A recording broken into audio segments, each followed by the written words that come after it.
प्यारे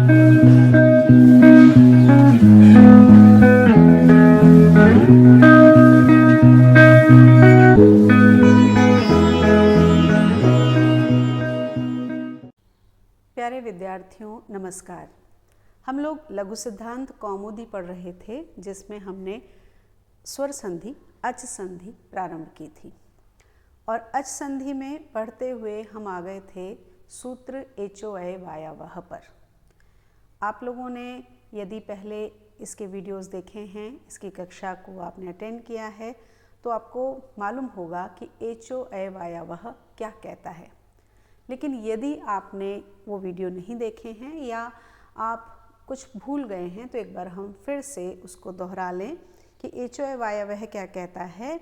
एच अय अव आय आवह, अर्थात एच के स्थान पर क्रमशः अय अव आय और आव आदेश होते हैं। लेकिन कब होते हैं? यदि अच परे हो तो। क्या तात्पर्य है? पूर्व पद का जो अंतिम वर्ण है वो एच होना चाहिए। एच में क्या आता है? ए, ओ, आई, औ, और उसके परे होना चाहिए अच। अच का तात्पर्य कोई भी स्वर। मुझे ये विश्वास है कि आप लोग इतनी मेहनत कर रहे होंगे कि ये जो प्रत्याहार हैं इन्हें आप समझ चुके होंगे। तो यदि ए, ओ, आई, औ के आगे कोई भी स्वर आता है तो ऐसी स्थिति में क्या हो जाता है? उनके स्थान पर क्रमशः अय, आय, आव, अय, अव, आय, आव हो जाता है। लेकिन ए है तो ए के स्थान पे अय होगा, अव होगा, आय होगा या आव होगा। क्या होगा?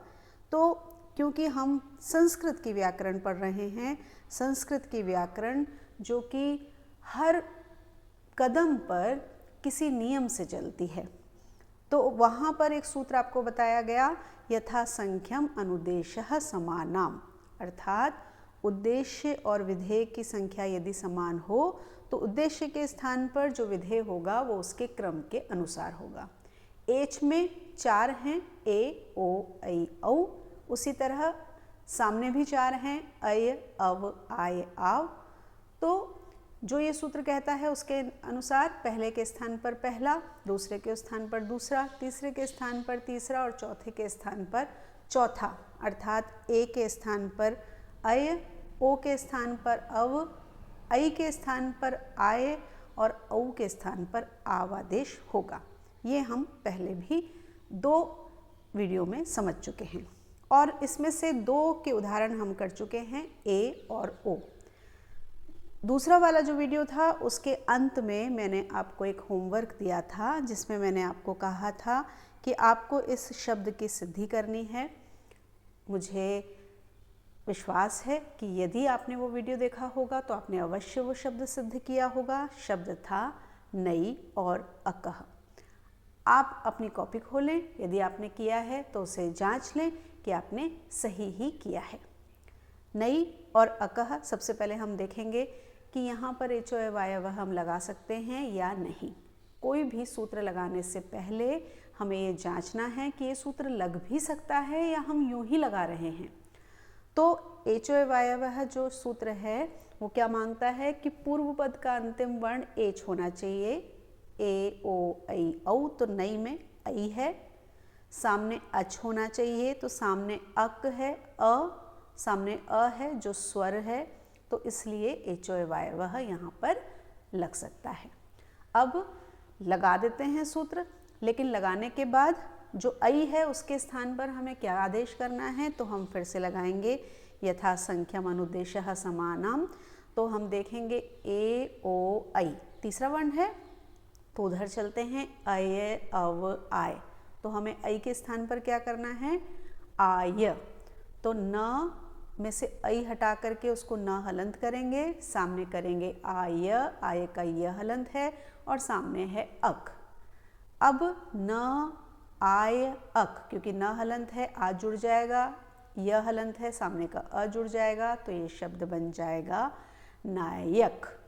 और जब इसकी शब्द सिद्धि होगी, शब्द रूप सिद्धि होगी, तो उसी अनुसार इसमें जो चिन्ह है वो भी लग जाएगा। आप जिस भी तरीके से इसको करना चाहें, लेकिन ये मूल शब्द हमारा नायक इस प्रकार से बन जाता है। एचोए वायवह के 3 उदाहरण हम कर चुके हैं और इसके बाद हमको बढ़ना है इसके चौथे उदाहरण पर। ए ओ ऐ 3 हो चुके, चौथा उदाहरण है औ। तो आज फिर से मैं आपको एक होमवर्क दे रही हूँ, इसको भी आप पूरा करें। अगला जो शब्द है जिसे आपको सिद्ध करना है वह है पौ धन अक। इसको बनाइए नियम लगा करके, समझ करके। अगली कक्षा में हम मिलेंगे और देखेंगे कि आपने इसको सही बनाया है या नहीं।